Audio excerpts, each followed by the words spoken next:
Opinions and ideas expressed on the following Moraine Valley Broadcast Channel recording are those of its creators and do not represent the views of Moraine Valley Community College. Hello, welcome to our show. We are the Kickbacks. My name is Houston Weatherly. I'm here with Ellie, Angel, and Woody. We're here to discuss to you guys about the discourse happening around obesity. But before we start, what is discourse? Discourse is forms of communication. In other words, it's how communication can be expressed. There's really no other way to put, or there's really no other definition to give discourse, but there are 4 types of discourse pertaining to the obesity crisis, such as public discourse, food industry discourse, academic discourse, and political discourse. But let's get into the public discourse, because that's what we pertain to. It's what we are a part of, because we are the public. We are not part of any industry. But let's talk about the stigma around fat people that people have. Like, a lot of stigmas that people have is like they're unhealthy, they're not clean, they're unhygienic, and mainly that they're just like, they just don't care. They don't care about themselves. Yeah, professional at all. There's and so no care for their body whatsoever. And that's mostly kind of portrayed through like how the food industry kind of like discusses what's going on, and like I guess I want to say through their research, like they try to say it's not our fault, it's all the people on how they take in their food. It's not what we give them, it's what they take in.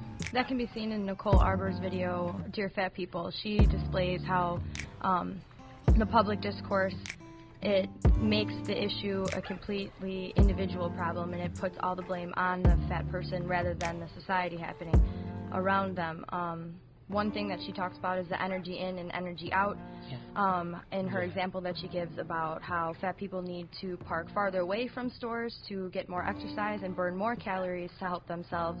But this energy in, energy out idea has been made up by the food industry and then projected out into the public to use it as a form of manipulation around what the actual causes and solutions for the obesity crisis are. And that can definitely be taken part from what the obesity crisis was back in the day, where cigarette companies it was free to smoke wherever you want, but then through having legal obligations, through lawyers and being sued, the food industry learned that how they can manipulate policies and get their way in a legal matter, though, without getting in trouble. Exactly. So they kind of like work their way around that, and so through that they kind of said like it's not our food that's being the problem, it's in how you take it in with the sugar intake that they also put in there. The industry just basically made obesity more of like an individual problem more than a social problem. They're basically trying to say like it's the people who take their food and don't do anything about it to change themselves, when really it is their food. And they're basically trying to say that energy in, energy out is junk science. The New York Times study tied from food industries ties to discredit sugar guidelines. From that article, it stated that it wasn't the sugar intake that they put in their food products or in their drinks, but it was on how much the intake of the industry, on how much the person took in. Coca-Cola funded nonprofit organizations called Global Energy Balance Network to publish information about how they weren't responsible for the obesity crisis when clearly they were. Their corporations have so much authority in the discourse of the public because of the types of people they hire, such as professional scientists, nutritionists, to lie for them, basically, to cover their backs and whatnot. Which is totally biased, because if you're paying your workers, clearly they're going to be on your side. Yeah. So if Coca-Cola pays all their scientists to give their research, and yet all the research just says, Coca-Cola isn't the cause, but clearly it is. Yeah. Clearly there is some, There's some This kind of manipulation done by the food industry has been happening since 1960, when the sugar industry paid scientists to start casting doubt on the link between sugar and heart disease. And then the food industry now has continued to pick that up. Like we just said, how Coca-Cola published or funded an exercise initiative or has funded scientific research to quote-unquote debunk the actual scientific discourse happening around the obesity crisis. And which perfectly leads to academic standpoint of the research. But again, I think Woody, did you have anything? I have something to say. I'm not sure if we clearly touched on it, but food industry attempted to discredit sugar guidelines. Yeah. And in order to shape global nutrition advice and helping academics who question the role of junk food and sugary drinks causing type 2 diabetes and other health problems. from there, I think you can gather that for the academic discourse, because that's the conclusions they're making. They're making the fact that none of this goes into obesity, that you can't get obesity and diabetes from having too much sugar and lack of exercise. But really, it's proven fact. Like, you need to change your diet and do more energy efficient things. But that goes through the academic and what the research says.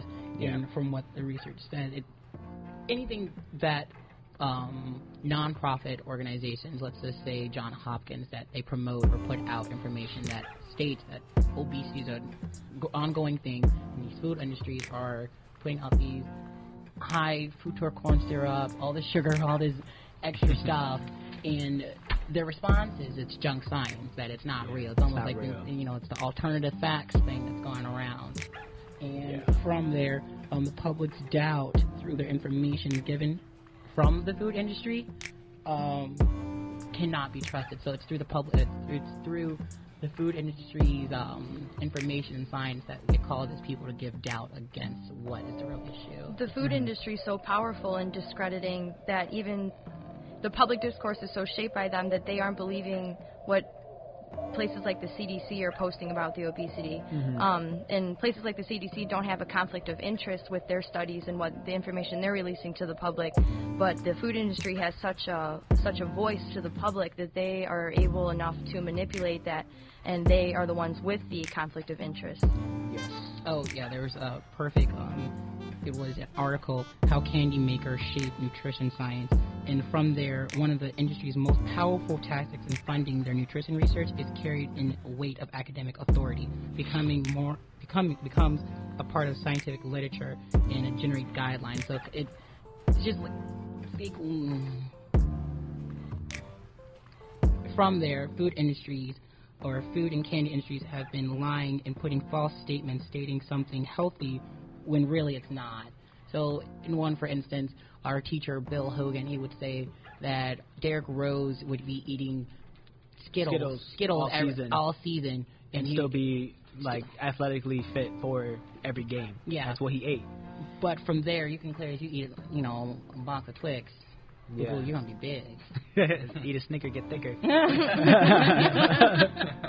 But, like, for example, Michelle Obama, how when she brought up, like,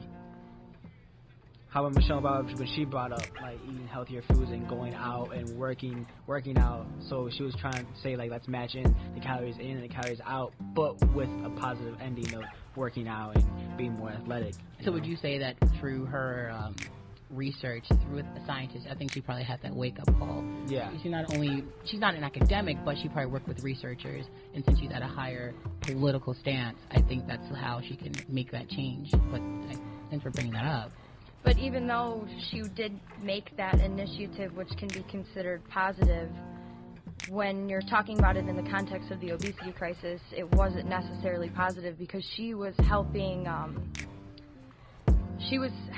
administer the advice that the food industry gives the public rather than what the places like the CDC that she had power or was tied to because she was a government official, rather than putting their information out and helping promote their information about eating less energy-dense foods and less sugar in your diet. She went for what the food industry helps endorse, which is the energy in, energy out, the energy balance.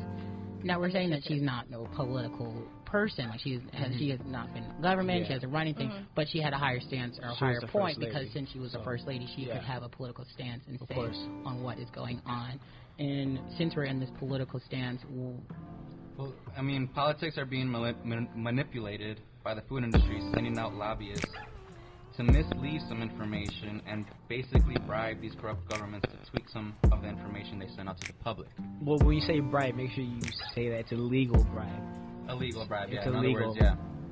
I mean, as you said, like, the food industry, they put out people to put information out that's going to benefit the company. Exactly. They're not going to bring down the company even though they got paid. They're getting paid to make the company look good and make it seem like whatever bad stigma's coming to them is false. Yeah, I bet tons of people are out there like, well, if it's such a problem, why doesn't the government do something about it? Well, Well, they're skewing the policies. They're going around it. I think if someone tells you all the good things about it, what could you say negative about it? So Yeah. if you say that all Coke is the problem, but if someone tells you that Coke isn't a problem, they have the research and the funds to prove it, well, how can you back down their statement? Exactly. It's like so, it's like a never-ending knot. It just keeps knotting itself up no matter what. You can have a good comeback, and they'll have a better comeback after that. Which just brings us back to the discourse that is going on with the obesity crisis. And it's, again, it will probably never or may not be solved, but again, it's through research and continuing to find the right information. And for Not, go ahead. No, not go- just research, but the proper research. It's finding out how to show to the public, or how to debunk to the public what the true research is and what the false research is. Because as we said earlier, the industries are just the food industry is backing scientists. Scientists, they're paying their own scientists, basically. To post the information that they want about everything. Yeah. But that also goes into the food industry about I want to go back to the tobacco industry. Like, for when the tobacco industry got sued and everything, remember the tobacco industry was saying, like, it's not our cigarettes that are killing people or giving people cancer. It's the people intake on it. But it's like everyone's body is different. So that's how the food industry is like, you need to go work out. Well, I think it's not really, if you put that in personal, but I think more so on with the general public understanding and with the cigarette company, they knew that their cigarettes were killing people. They knew. But they're just trying to say their ass stuff. As well as for the food industry, they know that what they have in their foods or what's in their drinks could potentially kill someone.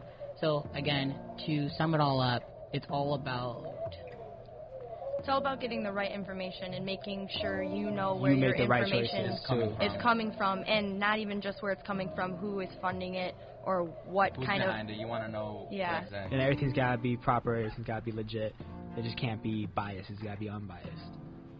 All right, then. Thank you for tuning in with the Kickbacks. Please stay tuned for next time. Thank you.